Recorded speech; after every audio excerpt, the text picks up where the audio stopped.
Բարի լույս սիրելի հայրենակիցներ, Երևանում եւ Հանրապետության մի շարք շրջաններում ծանրատեղումները շարունակվում են, առանձին հատվածներում բուք է ցածր հորիզոնական տեսանելիություն։ Բայց մեր ցիկլոնը արդեն տեղաշարժվում է հարավ-արևելք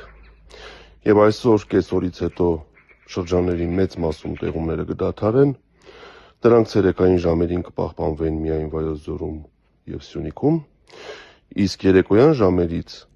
Հանրապետության ողջ տարածքում կդիտվի տեղումների դադար։ Երեկոյան ժամերից կսկսի եղանակը պարզել, պարզեցմանը գումարած նաև կներթափանցեն արկտիկական ցուրտ օդային հոսանքներ եւ օդի ջերմաստիճանը հունվարի 3-ի լույս 4-ի գիշերը Հանրապետության ողջ տարածքում այսօրվա համեմատ կնվազի 14-ից 18 աստիճանով։ Ճանապարհներին սպասվում է մերկասառույց, հարգելի վարորդներ, կցուցաբերեք զգոնություն։